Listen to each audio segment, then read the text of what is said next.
ও আমার বাবারা, দুনিয়ার পেছনে ঘুরিয়া কি পাইছো? খাজা মঈনুদ্দিন চিশতি আজমিরি রহমাতুল্লাহ আলাইহি মদিনাতুল মুনাওয়ারা থেকে ভারতে আসছেন, কালেমার দাওয়াত দিলেন, লক্ষ লক্ষ বিধর্মী মুসলমান হলো।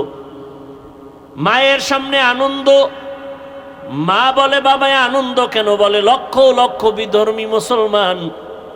মা বলে মঈনুদ্দিন এটা সব আমার অবদান, তোমার কিছুই না। মা এই কথা বলা মাত্র মঈনুদ্দিন বলে মা কারণ?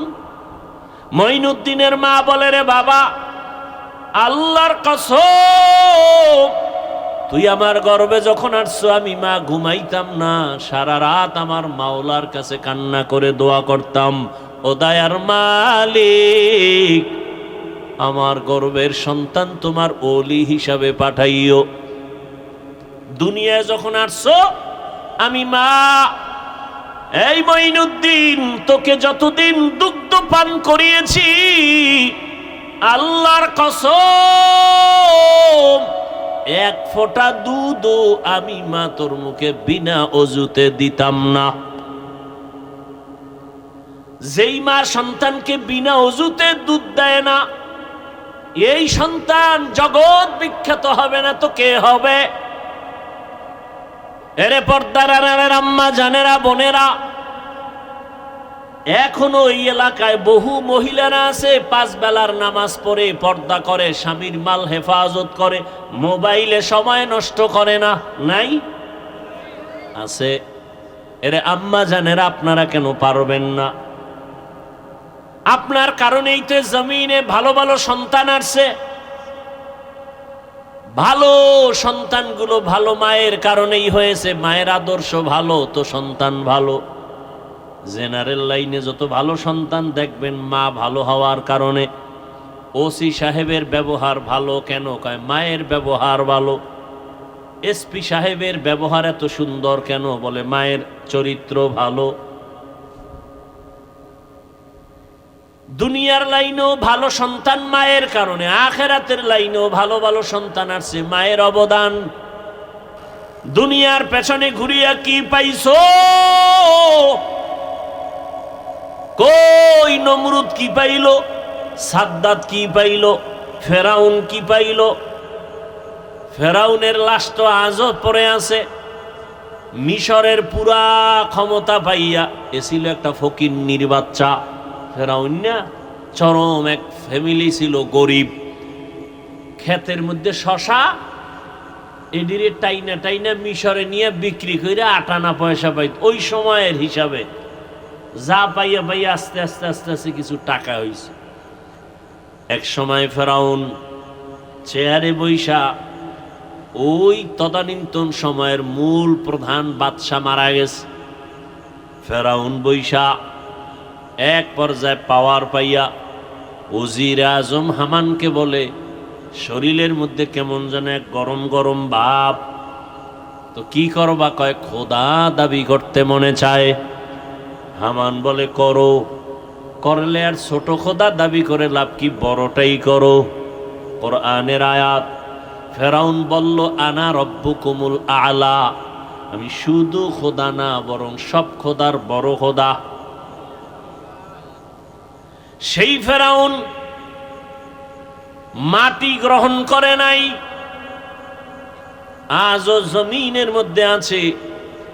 কই গাদ্দাফি, কই সাদ্দাম?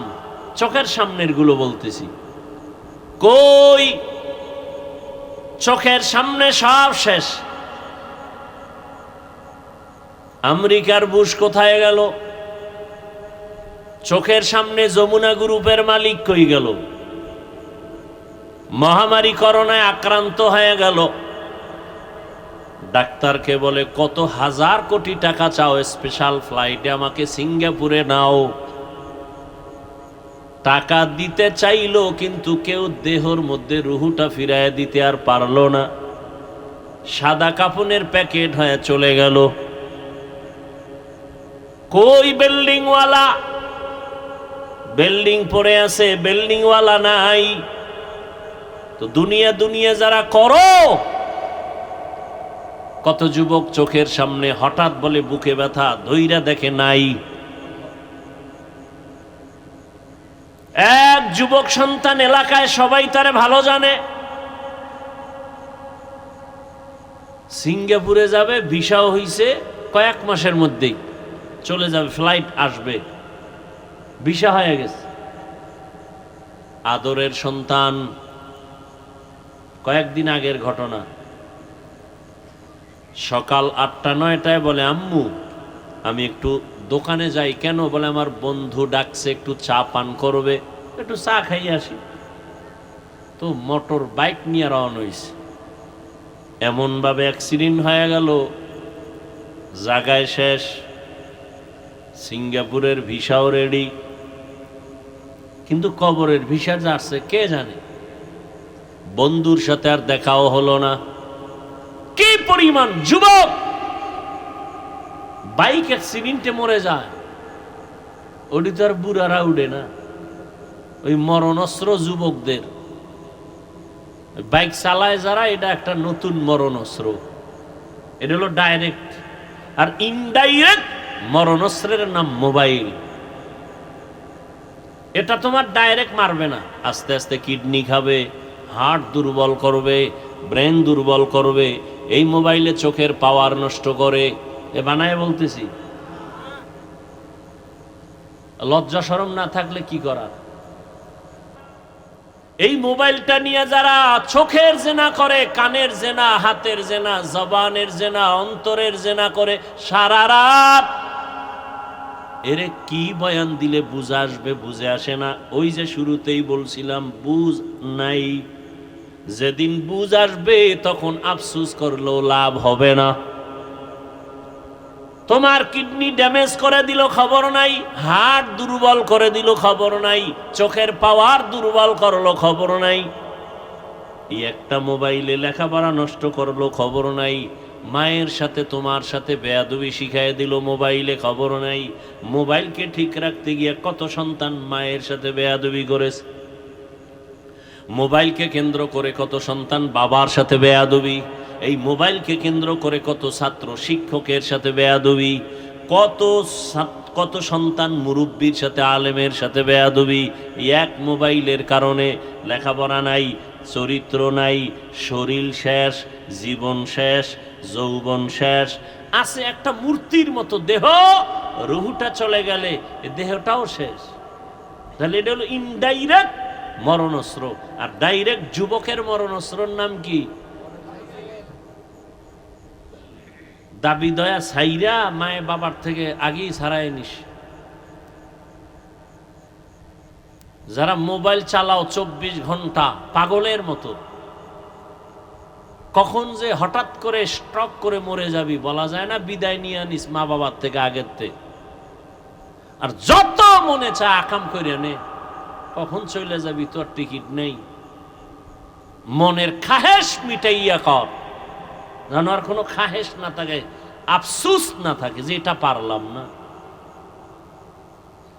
আবার তোমার মতো কত যুবক, শুরুতেই বলছিলাম, এরা স্কুলে পড়ে, কলেজে পড়ে, চাকরি করে, ব্যবসা করে, 5 বেলার নামাজ পড়ে, মা বাবার খেদমত করে, কারোর সাথে খারাপ আচরণ করে না, এক বেলার নামাজও বাদ দেয় না। বহু যুবক আছে, একটু নিজেরে বুঝাইও তুমি কেন পারো না। কোনো ওয়াজের দরকার নাই, এই কথাটাই তোমার বিবেকরে তুমি একটু ধাক্কা দিও। এই বিবেক, আমার মতো যুবক স্কুলে পড়ে নামাজ পড়লে আমি পারি না কেন?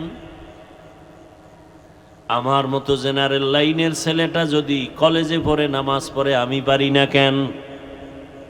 আমার মতো যদি জেনারেল সন্তানটা চাকরি করে নামাজ পড়ে আমি কেন পারি না? ব্যবসা করে নামাজ পড়ে আমি কেন পারি না? আমার মতো জেনারেল লাইনের সন্তান কৃষি কাজ করে নামাজ পড়ে আমি কেন পারি না? শ্রমিকের কাজ করে নামাজ পড়ে আমি কেন পারি না? আমার কপাল বুঝি খারাপ? এই জন্য সারা বাংলাদেশে ঘুরে ঘুরে বলি, যুবক বাবারা, স্কুলে পড়ো, কলেজে পড়ো, চাকরি করো, ব্যবসা করো, বাধা নাই। তুমি ডাক্তার হও, ইঞ্জিনিয়ার হও, প্রফেসর হও, তুমি একজন ওসি ডিসিএসপি হও, সাংবাদিক হও, তবে দাবি আমার একটা, বেয়াদব হইও না রে বাবা। বেয়াদব হইও না কথার ব্যাখ্যা, 3 জায়গায় বেয়াদবি করবা না, করলে ঘুমের ভিতরে মরণ, পঙ্গু হয়ে মরবি। এক, মা বাবার সাথে বেয়াদবি করবা না, কারণ মা বাবার বরদোয়া লাগলে মরার আগে পঙ্গু, মরার পরে না আগে। খুব সাবধান। 2, শিক্ষকের সাথে বেয়াদবি করবা না, কারণ তুমি আজকে মানুষ হওয়ার পেছনে মা বাবার চোখের পানি, শিক্ষকের অবদান অস্বীকার করার কোনো সুযোগ নেই। 3, তুমি উলামায়ে কেরাম মুরব্বীদের সাথে বেয়াদবি করবা না। এবং এ কথাটাও লিখে রাখবা, কোনো মা বাবা সন্তানকে বরদোয়া করে না, কোনো শিক্ষক ছাত্রকে বরদোয়া দেয় না, কোনো আলেম উম্মতকে বরদোয়া দেয় না। তবে বরদোয়া করা লাগে না, অন্তর থেকে এসে যায়। মা বাবায় তোমার আচরণে কষ্ট পাইয়া যদি বলে, আহ এটাই তোর জন্য কাল, এই নিঃশ্বাসটাই তোর জন্য শেষ, ধ্বংসের কারণ। শিক্ষক তোমার আচরণে কষ্ট পেয়ে যদি নিঃশ্বাস ফেলে, তোমার লেখাপড়া ধ্বংসের জন্য নিঃশ্বাসটাই যথেষ্ট। উলামায়ে কেরাম যদি কষ্ট পেয়ে নিঃশ্বাস ফেলে, তোর চরিত্র ধ্বংসের জন্য নিঃশ্বাসটাই যথেষ্ট। মানুষের জীবনের সবথেকে অমূল্য সম্পদ হলো চরিত্র। আর একটা অমূল্য সম্পদের নাম সুস্থ জীবন। এই দোনোটা নষ্ট করে মোবাইল। চরিত্র নষ্ট করে মোবাইল, সুস্থতাও নষ্ট করে মোবাইল। সংক্ষেপে 1 মিনিটে একটা উদাহরণ দিয়ে শেষ করি। আল্লাহর দেওয়া মানুষের সুস্থতার জন্য আল্লাহ দিয়েছেন অমূল্য একটা সম্পদ, ফ্রি, রাতের ঘুম। সারাদিন তুমি ঘুমাইলেও রাতের 1 ঘন্টা ঘুমের বরকত হবে না। সেই রাতের ঘুম শরীরের ঔষধ, তাও কিন্তু প্রথম রাতের অংশের ঘুম ঔষধ না, রাতের শেষ অংশের ঘুম ঔষধ না, মধ্যখানের ঘুম। কোন ঘুম? রাতের মধ্যখান সময়ের ঘুম শরীরের মহা ঔষধ। আর সেই ঘুমটাকে নষ্ট করো মোবাইল দিয়া, অনায়াসে অসুস্থ হয়ে যাবা, টের পাও না কেন? বয়স বাড়বে তখন সব টের পাইবা, অকাল মরণ হবে অকাল। এখনো সময় আছে, তওবার দরজা খোলা। মনে মনে আল্লাহকে বলো, হে মালিক, জীবনে তো মনের ঝাল মিটাইয়া কম দাড়ি কাটি নাই, কম নামাজ সারি নাই, মনে চাইছে পার্কে যাব, গেছি। ও আল্লাহ, মনের শখ মিটাইয়া কত গুনাহ করেছি, আজকে থেকে তওবা করতেছি, আর দাড়ি কাটবো না, নামাজ ছাড়বো না, বেপরদায় চলবো না। মা বাবার দোয়া নিয়া, শিক্ষকের দোয়া নিয়া, উলামায়ে কেরামের দোয়া নিয়া, নবীর আদর্শ মেনে চলবো। আল্লাহর কাছে মন খুলে তওবা করো। আল্লাহ তওবার দরজা খুলে রাখছেন। ও আল্লাহ, কত বড় বড় বড় বড় নাফরমান গুনাহগারকেও তো তুমি ক্ষমা করেছো। আজ আমি তোমার দরবারের গুনাহগার ক্ষমা চাই। জীবনে গুনাহ তো কম করি নাই, হাতের গুনাহ, চোখের গুনাহ, জবানের গুনাহ, অন্তরের গুনাহ। ও আল্লাহ, আজকে থেকে গুনাহ মুক্ত হতে চাই। তুমি রিজিকের মালিক, তুমি সম্মানের মালিক, তুমি হায়াত দেয়ার মালিক। ও আল্লাহ, আজকে থেকে তওবা করলাম, আর তোমার নাফরমানি করব না। মা বাবার দোয়া নিয়ে চলবো, উলামায়ে কেরামের পরামর্শ নিয়ে চলবো, শিক্ষকের দোয়া নিয়ে, নবীজির আদর্শ মেনে চলবো। অন্তরে যদি তওবার নিয়ত থাকে, আল্লাহ পাক মুহূর্তে তোমাকে কবুল করে নিবেন। কলব, আমাদের ভেতরে একটা কলব আছে। এই কলবটা এমন, এর পাওয়ার কমে আর বাড়ে। রহমতের নবী বলেন, মানুষের মধ্যে যে কলব আছে, এটা গোশতের একটা টুকরা। এই টুকরাটা ভালো থাকলে পুরা বডি ভালো, ভেতর বাহির ভালো। আর এই টুকরা যখন খারাপ হয়ে যায়, ভেতর বাহির পুরাটা খারাপ। ওই টুকরার নাম কলব। রহমতের নবী বলেন, মা মিন মাউলুদিন ইল্লা ইউলাদু আলাল ফিতরাহ।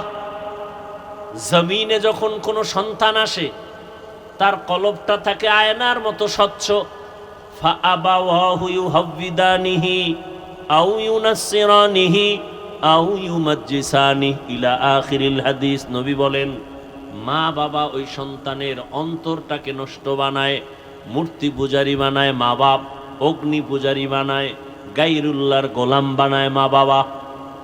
অন্য হাদিসে রহমতের নবী বলেন, মানুষ যখন একটা অন্যায় করে, গুনাহ করে, ওই টুকরাটার মধ্যে একটা কালো দাগ পড়ে, আর একটা গুনাহ করে আর একটা দাগ পড়ে, আবার গুনাহ করে আবার দাগ পড়ে।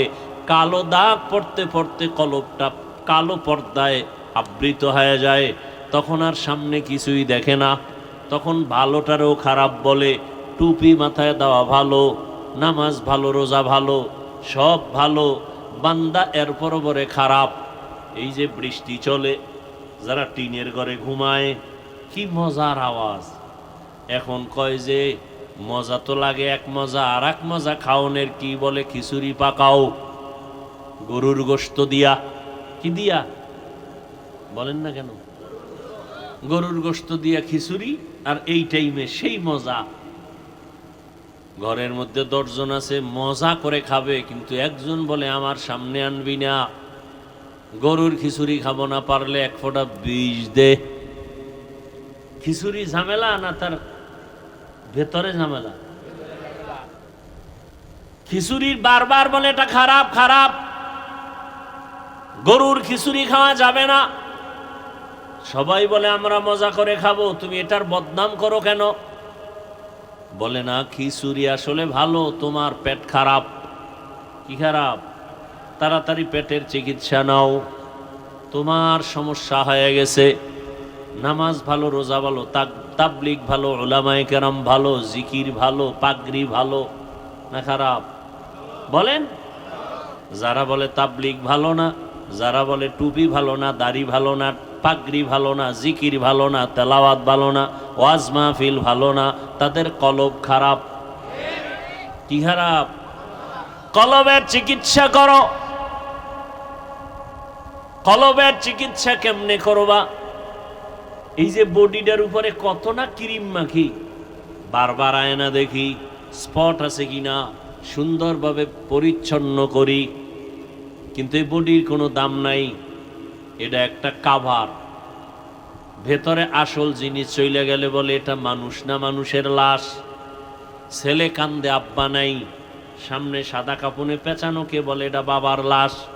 তো তুই এরই তো বাপ ডাকলি এত বছর, এখন কেন বলো বাবা নাই? তাহলে তুই আসল বাবারে চিনোস নাই, আসল বাপ চলে গেছে, এখনকার বাবা নাই। তো এই দেহটা পড়ে আছে বলে এটা বাবার লাশ, তাহলে তুই দেহটাকেই তো আব্বা কয়ে ডাকলি, এখনো তো সে আকৃতির দেহটা আছে, এখন কেন বলো বাবা নাই? তাহলে আসল বাবাকে চিনোই নাই। তাহলে তোমার আসল চেহারাটা, তোমার এই চেহারার দাম নাই, পোকায় খেয়ে ফেলবে চেহারা, কিন্তু তোমার ভেতরে আসল জিনিস, ওটার কয়দিন তুমি পরিষ্কার করছো? দেহটায় ময়লা লাগছে, সাবান লাগাও, না হয় মানুষ খারাপ বলবে। শরীরের কাপড়ে ময়লা, সাবান লাগাও। কলবের মধ্যে গুনার ময়লা লাগছে, কয়দিন তুমি পরিষ্কারের চিন্তা করেছো? তোমার কলবের ভেতরে অহংকারের ময়লা, তোমার কলবের ভেতরে হিংসার ময়লা। নিজেরে বড় মনে করো, অন্যকে ছোট মনে করো, অন্যের ভালো পছন্দ করো না। নিজের ছেলে লেখাপড়া করে না এ নিয়ে ভাবো না, অন্যের ছেলে পাশ করলো, নাম্বার বেশি পেলো, মাথা গরম। আছে না নাই? কলবের ভেতরে তোমার হিংসার ময়লা, অহংকারের ময়লা, কলবের ভেতরে কিবিরের ময়লা, অহংকার, আমি ভালো, আমার সব ভালো। এই ময়লা সাফ করো।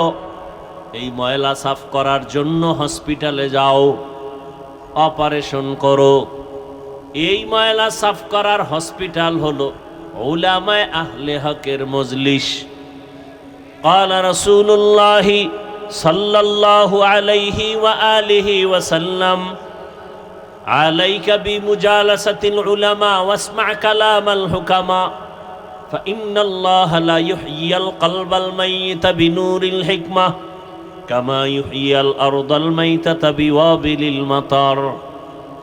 লুকমান হাকিম তার সন্তানকে উপদেশ দিতেছেন, রহমতের নবী সেই কথাটা সাহাবায়ে কেরামদেরকে রিপিট করতেছেন।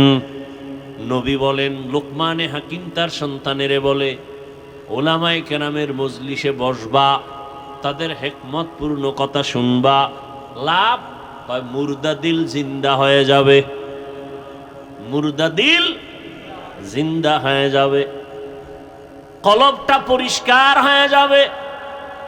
আগুনের কাছে গেলে তোমার শরীরে আগুন না নিলেও গরম ভাব আসবে। আতরের দোকানে দাঁড়াইলে আতর কিনতে পারো, ভালো পারো নাই ফাও নাও, কয় ভালো, কয় ভাও দেয় না, অন্তত ঘেরান পাইবা, ঠিক নেই? ওলামায়ে কেরামের কাছে যাও, আল্লাহকে পাইবা। যদি আল্লাহকে অন্তত নাও পাও, আল্লাহ পাওয়ার ঠিকানাটা জানবা। কি আল্লাহরে কোথায় পাওয়া যায়? আল্লাহ সম্পর্কে একটা তোমার ভেতরে পেরেশানি আসবে, ভাব আসবে, চিন্তা আসবে।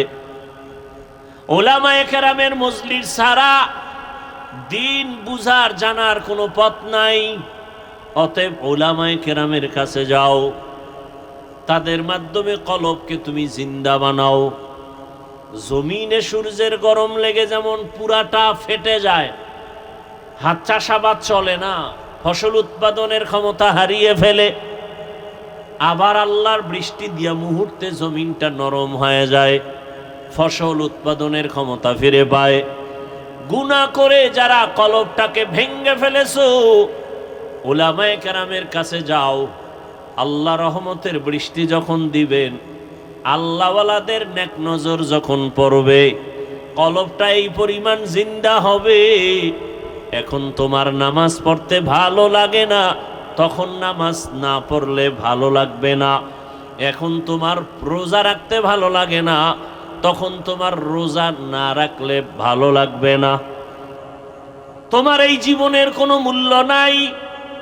তোমার আসল একটা জীবন আছে, পরকাল জীবন। আজকে কবি নজরুল নাই, সারা দেশের মানুষ কবি নজরুলের গুণগান গায়নি। কথা বলেন না কেন?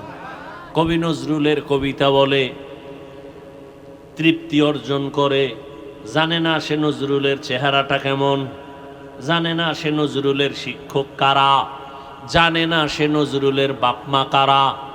মরিয়া গেল সে নজরুল সবার হৃদয় আছে অমর হয়ে। কথা ঠিক? তুমি মরলে স্মরণ করবে তোমার মা বাবা কি বলে, মনে মনে বলবে একটা মুসিবত দূর হয়ে গেছে, ওর কারণে কত জায়গায় লজ্জায় মুখ দেখাইতে পারতাম না, ওর চরিত্র এত খারাপ। মরিয়াও অমর যদি হতে চাও, এ দুনিয়া ছেড়ে দাও, আখিরাতের সামনের জীবন তুমি অর্জন করো। তোমার আসল জীবন পরকালের জীবন। এই আমরা যারা দুনিয়া বাদ দিয়া চেষ্টা করি আখেরাত, এই চিন্তায় নামাজ পড়লাম, দাড়ি রাখলাম, টুপি পরলাম, জিকির করি, তেলাওয়াত করি, পর্দা করি, হালাল খাই, বলো তো আমাদের থেকে সম্মান কমে গেছে? বরং আল্লাহর জাতের কসম, এখনো কোরআনওয়ালা রসুলের আদর্শওয়ালাদের মতো শান্তিতে আর সম্মানে জমিনে কেউ নাই। আর যারা আখিরাত বাদ দিয়া শুধু দুনিয়া করে পাগলের মতো ঘুরছে, আজকে তারা দুনিয়াও পেল না, আখিরাত তো পাবেই না। কই দুনিয়া? কিচ্ছু নাই, শেষ। চেয়ারম্যানের চেয়ারের মেয়াদ শেষ, এমপি সাহেবের চেয়ারের মেয়াদ শেষ। আল্লাহর রহমতে যারা আমরা নবীর আদর্শে আমগো চেয়ারের মেয়াদ শেষ হবে দূরের কথা, মেয়াদি নাই। শেষ হবে কি? মেয়াদি নাই। এটার কারণ কি? টাকা দিয়া সম্মান কিনলে প্রথমে ফুলের মালা, ফাইনালে জুতার মালা। আর আমার মাওলার দেওয়া সম্মান হলো দুনিয়ায়ও বাদশা, পরকালেও বাদশা। এজন্য আখেরাতের মালা গলায় লাগাও। কই আমরা যারা দুনিয়া বাদ দিয়া চলি, কই আমগো ব্যবসাও চলে, চাকরিও চলে। আচ্ছা, আখেরাত নিয়ে চলার মানে কি ব্যবসা করা যাবে না, চাকরি করা যাবে না? সব যাবে, বাকি আখেরাত বানায়া করতে হবে। কি করতে হবে? ও যুবক বাবারা, তোমরা দুনিয়া দুনিয়া করিয়া 3 বেলা খাও, আমরা আখেরাত আখেরাত বলিয়া 1 বেলা খাই। এই মোনাজাত দিয়ে তুমি এক্ষুনি বুঝো, তোমরা দুনিয়া দুনিয়া বইলে কয় বেলা খাও? 1 বেলা। আর আমরা আখেরাত আখেরাত বইলে কয় বেলা খাই? তো তুমি আমার থেকে আগাইলা কই? তোমরা দুনিয়া দুনিয়া কইয়া রাতে ঘুমাও, আমরা আখেরাত বলিয়া রাতে ঘুমাই। তুমি দুনিয়া দুনিয়া করিয়া আজকে তুমি বান্দা বিভিন্ন দেশে ঘুরো, আমরা আখেরাত আখেরাত বলিয়া আমরা দেশ বিদেশে ঘুরি।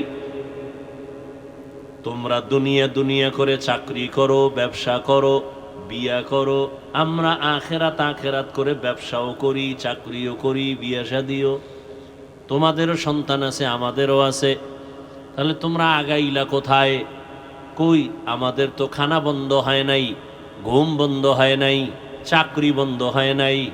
হয়তো বা তোমাদের তুলনায় 10 তলা বিল্ডিং নাই, টাকার পাহাড় নাই, কিন্তু আমাদের কাছে যে সম্মান আছে এটা তোমাদের কাছে নাই।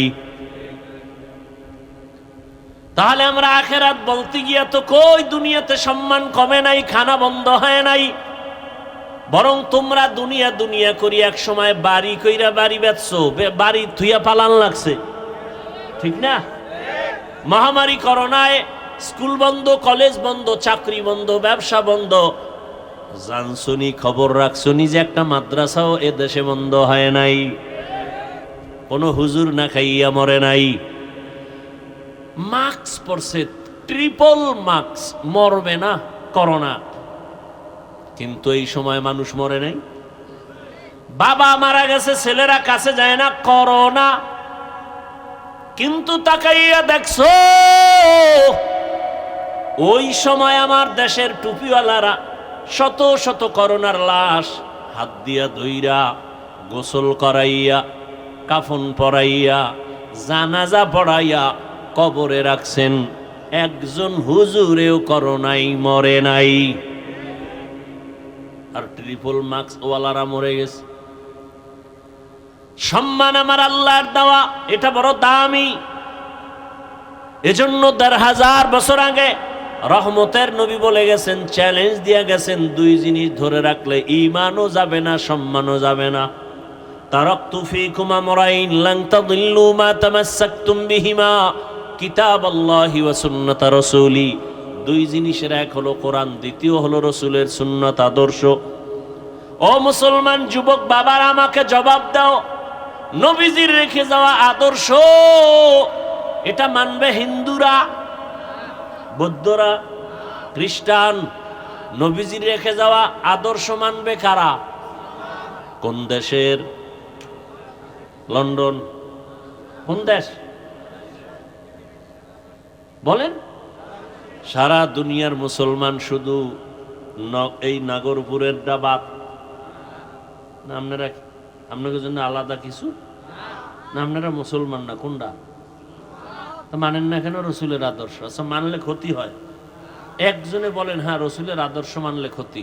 আল্লাহর কসম, আমি এখন নবীর আদর্শ বাদ দিয়ে দেব, আমি বাদ দিব। বলেন দাড়ি রাখলে ক্ষতি হয়? তাহলে আমি দাড়ি কাটবো, এখন কাটবো, কোনো কথা নেই। নামাজ পড়লে ক্ষতি? বরং দাড়ি না রাখলে কি কি ক্ষতি? 1 নাম্বার, এই লেখা রাখ, ঘরের দরজায় টানায় রাখবি। দাড়ি কাটলে 1 নাম্বার ক্ষতি, যৌবন চলে যাবে। এই দাড়ি কামান্যার প্রবণতা যেদিন বাড়ছে সেদিন থেকে হার্বাল কোম্পানিও বেড়ে গেছে। কারণ যৌবন নাই, হারবাল ছাড়া এক উপায় নাই। হাসিও না, খুব হিসাব করে কথা বলতেছি। তো কপাল পুরলে কি করার, ওই যে বুঝ নাই। 1 নাম্বার শাস্তি, দাড়ি কাটলে কি থাকবে না, 1 নাম্বার শাস্তি। আল্লাহ আমাদের হেদায়েত দান করুন। আরো কত কত এগুলো বলবো না। আল্লাহ যদি হেদায়েত দেয় দিব, তো আমার সবাইরে জান্নাতে নেওয়া তো ফরজ না। দাওয়াত দিলাম, এটা আমার দায়িত্ব। মানবেন কিনা সে দায়িত্ব আপনার, বলবো কিনা সে দায়িত্ব আমার। কেমনে আর বুঝাবো? রসুলের আদর্শ থেকে আরো সুন্দর আদর্শ কারো কাছে আছে? থাকলে বলেন, আমি নবীরটা বাদ দিয়ে তাত্রা নিব। কেউ যদি বলতে পারেন, হাফিজ ভাই নবীজির আদর্শ থেকে আর একটু সুন্দর আদর্শ হলো শেখ মুজিবুর রহমান সাহেবের ভেতরেরটা, নাউজুবিল্লাহ পরে খাও, কি কই এটা হুনো। আমি নবীরটা বাদ দিয়া শেখ মুজিবেরটা নিব। খুব খেয়াল করো। কেউ যদি বলতে পারো নাগরপুরের জমিনে দাঁড়াইয়া নবী মুহাম্মদের আদর্শ থেকে একটু ভালো জিয়াউর রহমান সাহেবের আদর্শ, আমি নবীরটা বাদ দিয়া খোদার কসম জিয়াউর রহমানেরটা নিব, সাহস আসেনি বলার মতো? তাহলে শুনে নাও আমার থেকে, জিয়াউর রহমান বুঝি না, শেখ মুজিব বুঝি না, দুনিয়ার সব মানুষের আদর্শ নাপাক, একমাত্র রসুলের আদর্শই হলো পাক। দুনিয়ার সব মানুষের বানানো আদর্শ, আব্রাহাম লিঙ্কনের আদর্শ, মাও সেতুনের আদর্শ, লেনিনের আদর্শ, কালমার্সের আদর্শ, সব নাপাক। গণতন্ত্র, নারী পুরুষ সমান অধিকার, হ্যাঁ সমান অধিকার নারী পুরুষ, কি বুঝাইতে চায়? সহজটা বুঝাইলেই তো, উল্টাটা বুঝে কি? পুরুষ যেমন 4 বিয়ে করতে পারবে, নারীও 4 স্বামী রাখবে। তাসলিমা নাসরিন বলছিল, আমার পেট আমার শরীরের অংশ, আমার পেটে বাচ্চা নিব যেখান থেকে মনে চায় সেখান থেকে। একজন স্বামী আমাকে বাচ্চা দিবে, এটা হতে পারে না। এটা কেমন পেট? আমগো দেশের কুকুর নিয়ে আছে, যেখান থেকে মনে চায় সেখান থেকে বাচ্চা নেয়। এই পেট মানুষের না কুত্তির? এই কুকুরনির পেট। এটা জানোয়ারের পেট হতে পারে, পশুর হতে পারে, মানুষের হতে পারে না। তাসলিমা পশু না মানুষ? মানুষ। কেমন মানুষ? MBBS doctor. কি ডাক্তার? এমবিবিএস ডাক্তার হইয়া কেন এমন পশুত্বের আওয়াজ? একমাত্র কারণ হলো তাফাক্কুহ ফিদ্দিন নাই, দিনের বুঝ নাই। আর দিনের বুঝ না থাকার কারণ হলো কোরআনের আলোর সাথে তার কোনো সম্পর্ক নাই। ঢাকা কলেজের প্রফেসর আহমদ শরীফ, সে বলে আমি মরণ বিশ্বাস করি না, কবর বিশ্বাস করি না। ছেলে মেয়েরে বলে গেল, আমি মরলে মানে কবর টবর দিবি না। ঠিকই কপাল খুলে গেছে ফেরাউন্নার মতো, ওর আর কবর টবর হয় নাই।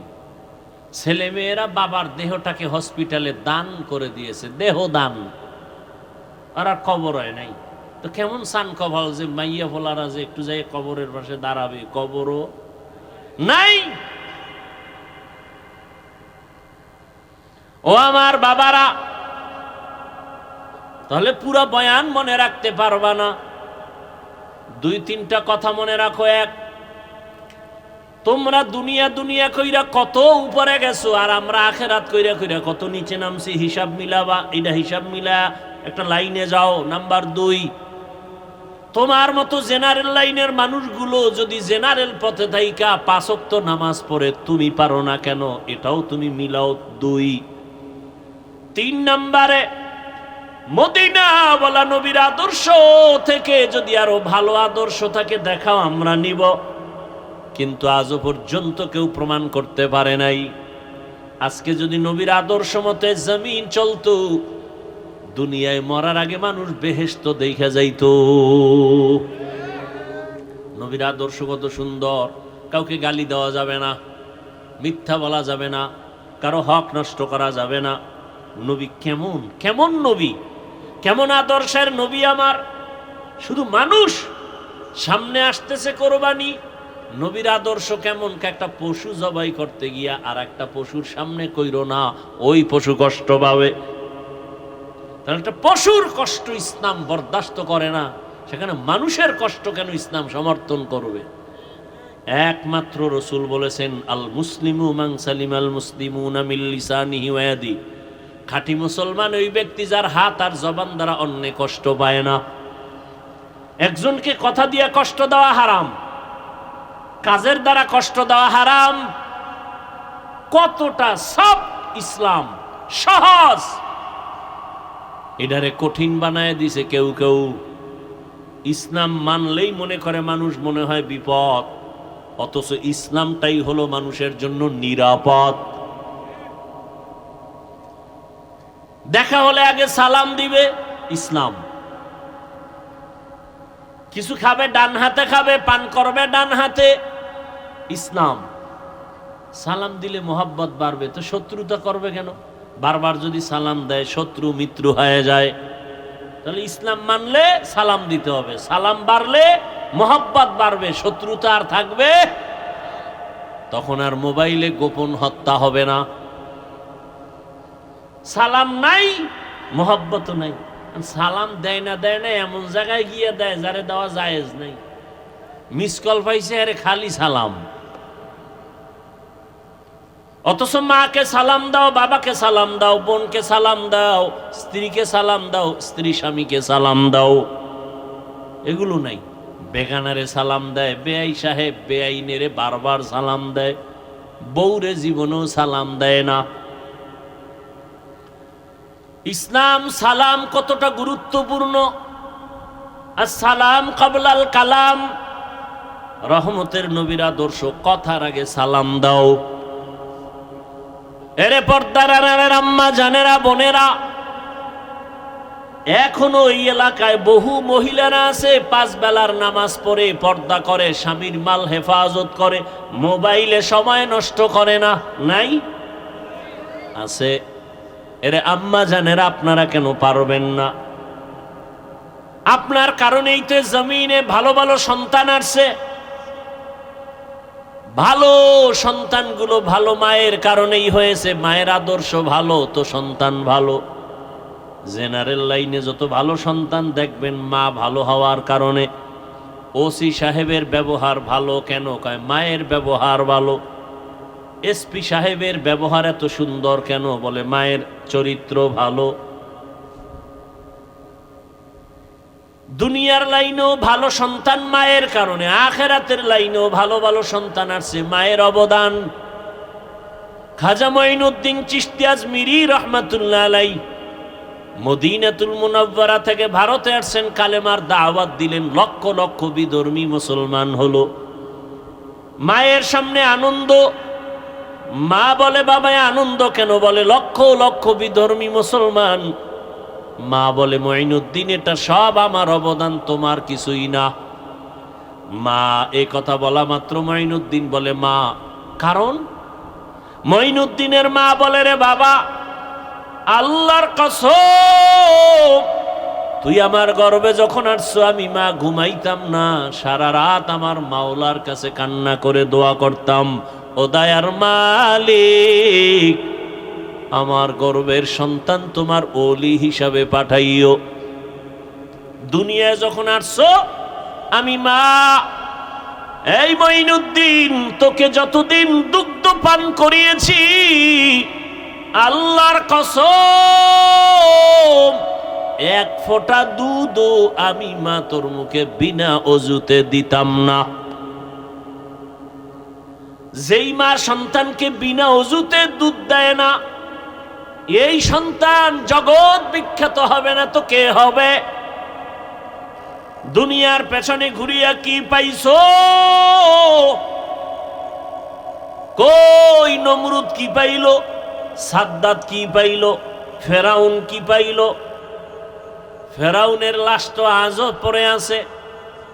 মিশরের পুরা ক্ষমতা পাইয়া এছিল একটা ফকিন্নির বাচ্চা। ফেরাউন না, চরম এক ফ্যামিলি ছিল, গরিব।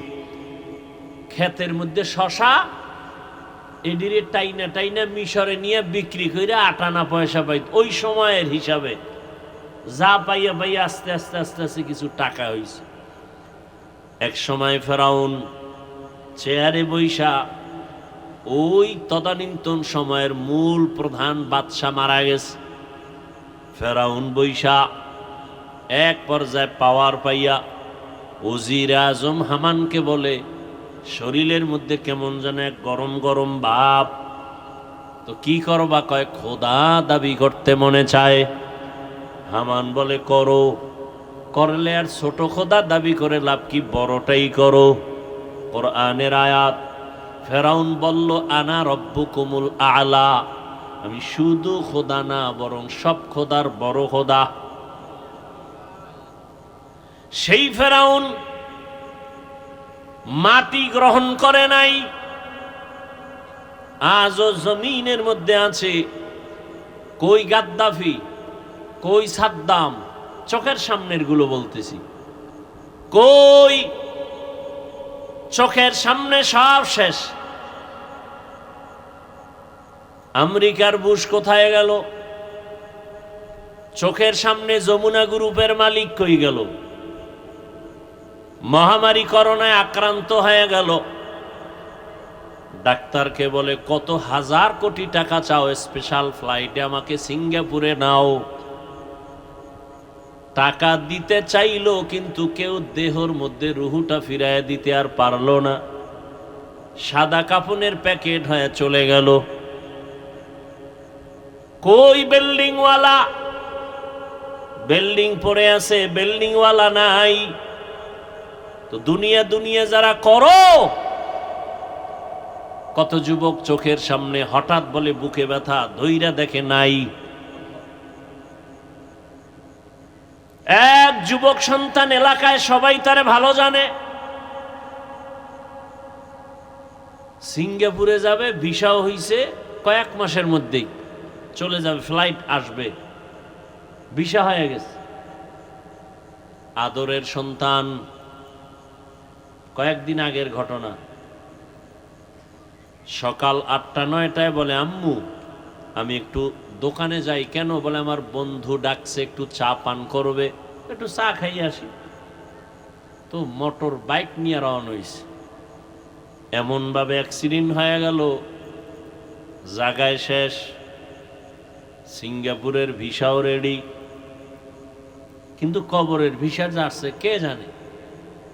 বন্ধুর সাথে আর দেখাও হলো না। কি পরিমাণ যুবক বাইক অ্যাক্সিডেন্টে মরে যায়, ওটি তো আর বুড়ারা উঠে না। ওই মরণস্ত্র যুবকদের, বাইক চালায় যারা, এটা একটা নতুন মরণস্ত্র। এটা হলো ডাইরেক্ট। আর ইনডাইরেক্ট মরণস্ত্রের নাম মোবাইল। এটা তোমার ডাইরেক্ট মারবে না, আস্তে আস্তে কিডনি খাবে, হার্ট দুর্বল করবে, ব্রেন দুর্বল করবে। এই মোবাইলে চোখের পাওয়ার নষ্ট করে। এ বানায় বলতেছি, লজ্জা শরম না থাকলে কি করার। এই মোবাইলটা নিয়ে যারা চোখের জেনা করে, কানের জেনা, হাতের জেনা, জবানের জেনা, অন্তরের জেনা করে সারা রাত, এরে কি বয়ান দিলে বুঝে আসবে? বুঝে আসে না। ওই যে শুরুতেই বলছিলাম, বুঝ নাই। যেদিন বুঝ আসবে তখন আফসোস করলেও লাভ হবে না। তোমার কিডনি ড্যামেজ করে দিল, খবর নাই। হার্ট দুর্বল করে দিল, খবর নাই। চোখের পাওয়ার দুর্বল করলো, খবর নাই। এই একটা মোবাইলে লেখাপড়া নষ্ট করলো, খবর নাই। মায়ের সাথে তোমার সাথে বেয়াদবি শিখাই দিল মোবাইলে, খবর নাই। মোবাইলকে ঠিক রাখতে গিয়ে কত সন্তান মায়ের সাথে বেয়াদবি করেছে। মোবাইলকে কেন্দ্র করে কত সন্তান বাবার সাথে বেয়াদবি। এই মোবাইলকে কেন্দ্র করে কত ছাত্র শিক্ষকের সাথে বেয়াদবি। কত সন্তান মুরব্বীর সাথে, আলেমের সাথে বেয়াদবি। এক মোবাইলের কারণে লেখাপড়া নাই, চরিত্র নাই, শরীর শেষ, জীবন শেষ, যৌবন শেষ। আছে একটা মূর্তির মতো দেহ, রুহুটা চলে গেলে দেহটাও শেষ। তাহলে এটা হলো ইনডাইরেক্ট মরণস্ত্র। আর ডাইরেক্ট যুবকের মরণস্ত্রর নাম কি? দাবি দয়া ছাইরা মায়ে বাবার থেকে আগেই ছাড়াই নিস। যারা মোবাইল চালাও 24 ঘন্টা পাগলের মতো, কখন যে হঠাৎ করে স্ট্রোক করে মরে যাবি বলা যায় না, বিদায় নিয়ে আনিস মা বাবার থেকে আগের থেকে। আর যত মনে চায় আকাম করে নে, কখন চলে যাবি তোর টিকিট নেই। মনের খাহেশ মিটাইয়া কর, যেন আর কোনো খাহেশ না থাকে, আফসুস না থাকে যে এটা পারলাম না। আবার তোমার মতো কত যুবক, শুরুতেই বলছিলাম, এরা স্কুলে পড়ে, কলেজে পড়ে, চাকরি করে, ব্যবসা করে, 5 বেলার নামাজ পড়ে, মা বাবার খেদমত করে, কারোর সাথে খারাপ আচরণ করে না, এক বেলার নামাজও বাদ দেয় না। বহু যুবক আছে, একটু নিজেরে বুঝাইও তুমি কেন পারো না। কোনো ওয়াজের দরকার নাই, এই কথাটাই তোমার বিবেকরে তুমি একটু ধাক্কা দিও। এই বিবেক, আমার মতো যুবক স্কুলে পড়ে নামাজ পড়লে আমি পারি না কেন? আমার মতো জেনারেল লাইনের ছেলেটা যদি কলেজে পড়ে নামাজ পড়ে আমি পারি না কেন? আমার মতো যদি জেনারেল সন্তানটা চাকরি করে নামাজ পড়ে আমি কেন পারি না? ব্যবসা করে নামাজ পড়ে আমি কেন পারি না? আমার মতো জেনারেল লাইনের সন্তান কৃষি কাজ করে নামাজ পড়ে আমি কেন পারি না? শ্রমিকের কাজ করে নামাজ পড়ে আমি কেন পারি না? আমার কপাল বুঝি খারাপ? এই জন্য সারা বাংলাদেশে ঘুরে ঘুরে বলি, যুবক বাবারা, স্কুলে পড়ো, কলেজে পড়ো, চাকরি করো, ব্যবসা করো, বাধা নাই। তুমি ডাক্তার হও, ইঞ্জিনিয়ার হও, প্রফেসর হও, তুমি একজন ওসি, ডিসিএসপি হও, সাংবাদিক হও, তবে দাবি আমার একটা, বেয়াদব হইও না রে বাবা। বেয়াদব হইও না কথার ব্যাখ্যা, 3 জায়গায় বেয়াদবি করবা না, করলে ঘুমের ভিতরে মরণ, পঙ্গু হয়ে মরবি। এক, মা বাবার সাথে বেয়াদবি করবা না, কারণ মা বাবার বরদোয়া লাগলে মরার আগে পঙ্গু, মরার পরে না আগে। খুব সাবধান। 2, শিক্ষকের সাথে বেয়াদবি করবা না, কারণ তুমি আজকে মানুষ হওয়ার পেছনে মা বাবার চোখের পানি, শিক্ষকের অবদান অস্বীকার করার কোনো সুযোগ নেই। 3, তুমি উলামায়ে কেরাম, মুরব্বীদের সাথে বেয়াদবি করবা না। এবং এ কথাটাও লিখে রাখবা, কোনো মা বাবা সন্তানকে বরদোয়া করে না, কোনো শিক্ষক ছাত্রকে বরদোয়া দেয় না, কোনো আলেম উম্মতকে বরদোয়া দেয় না। তবে বরদোয়া করা লাগে না, অন্তর থেকে এসে যায়। মা বাবায় তোমার আচরণে কষ্ট পাইয়ে যদি বলে, আহ এটাই তোর জন্য কাল, এই নিঃশ্বাসটাই তোর জন্য শেষ, ধ্বংসের কারণ। শিক্ষক তোমার আচরণে কষ্ট পেয়ে যদি নিঃশ্বাস ফেলে, তোমার লেখাপড়া ধ্বংসের জন্য নিঃশ্বাসটাই যথেষ্ট।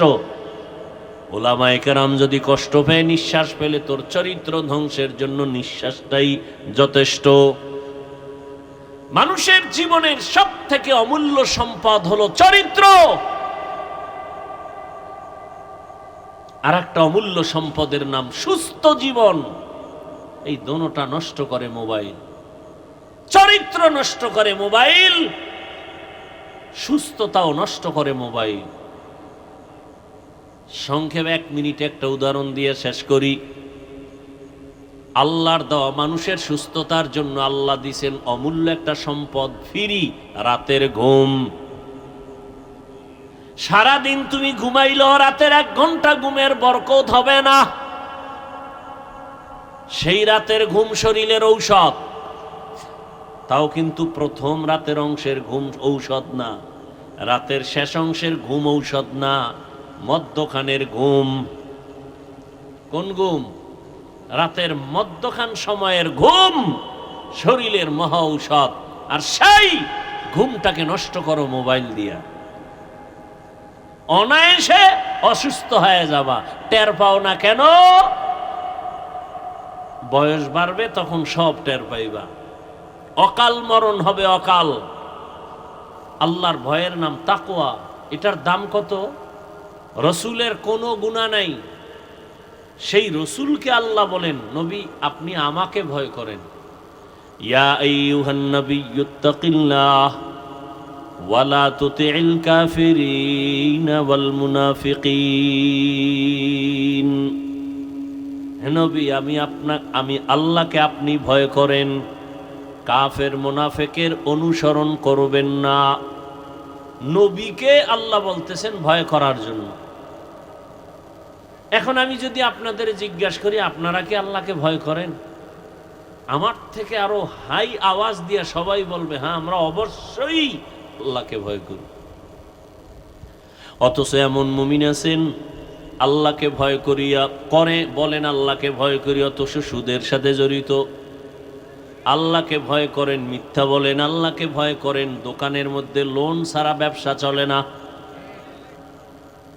আমি 5 বেলার নামাজ পড়ি, আল্লাহকে ভয় করি।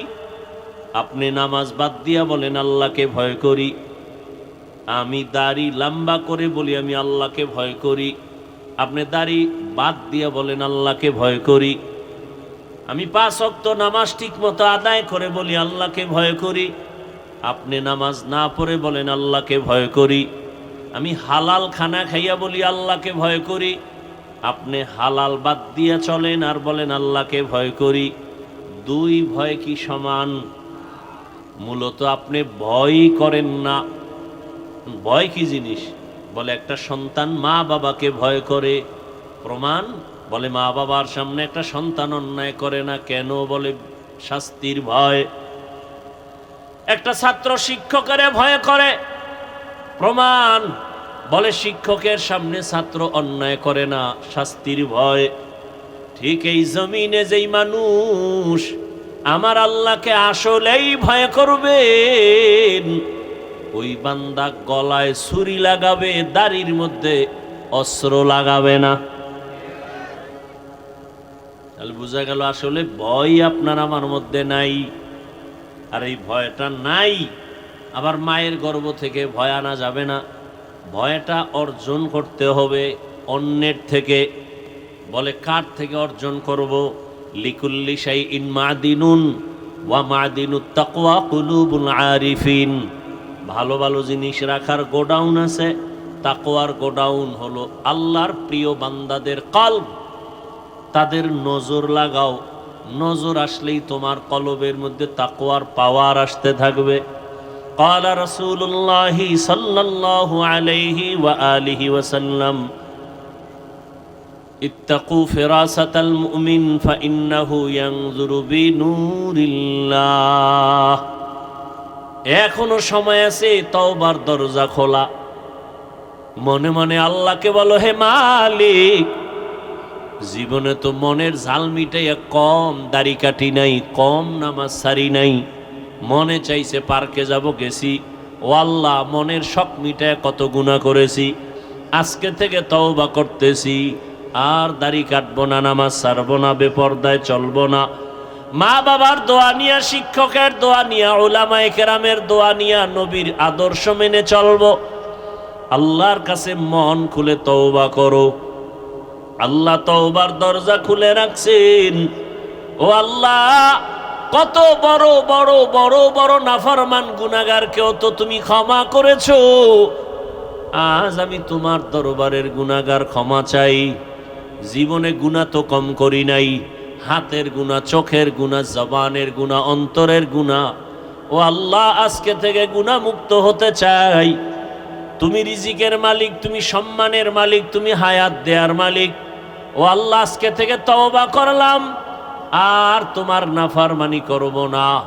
মা বাবার দোয়া নিয়ে চলবো, উলামায়ে কেরামের পরামর্শ নিয়ে চলবো, শিক্ষকের দোয়া নিয়ে, নবীজির আদর্শ মেনে চলবো। অন্তরে যদি তওবার নিয়ত থাকে, আল্লাহ পাক মুহূর্তে তোমাকে কবুল করে নিবেন। জানি না কার অন্তর তৈরি হবে, জানা নাই। আল্লাহ সবাইকে খাঁটি তওবাওয়ালা জিন্দেগি দান করেন, নবীর খাঁটি আদর্শওয়ালা জীবন আমাদের দান করেন। আলহামদুলিল্লাহি রাব্বিল আলামিন, ওয়াসসালাতু ওয়াসসালামু আলা সাইয়্যিদিল আম্বিয়া ওয়াল মুরসালিন ওয়া আলা আলিহি ওয়া আসহাবিহি আজমাইন ইয়া আরহামার রাহিমিন ইয়া আরহামার রাহিমিন ইয়া আরহামার রাহিমিন রব্বিরহামহুমা কামা রব্বায়ানি সগীরা আল্লাহুম্মা ইন্নাকা আফুউন কারীম তুহিব্বুল আফওয়া ফা'ফু আন্না আল্লাহুম্মা ইন্না নাসআলুকা রিযাকা ওয়াল জান্নাহ ওয়া নাউযু বিকা মিন সাখাতিকা ওয়ান নার আল্লাহুম্মা ইন্না নাউযু বিকা মিনাল বারাসি ওয়াল জুনুনি ওয়াল জুযামি ওয়া সাইয়্যিল আসকাম। ইয়া আল্লাহ, আপনি আমাদের মাফ করে দেন। আয় আল্লাহ, আয়োজন কবুল করে নেন। সার্বিক সহযোগিতা মেহনত যারা করেছেন কবুল করে নেন। এলাকায় শান্তি দান করেন। আয় আল্লাহ, ঘরে ঘরে সুন্নতের আমল চালু করে দেন। মা বোনদের আবেদা বানায় দেন, পর্দা নিশি বানায় দেন। সন্তানগুলো নেককার বানায় দেন। লেখাপড়া পরীক্ষায় কামিয়াবি দান করেন। আমার কলিজার প্রত্যেকটা যুবকের দিনের খাদেম বানায় দেন। মোবাইলের গুনাহ থেকে হেফাজত করেন।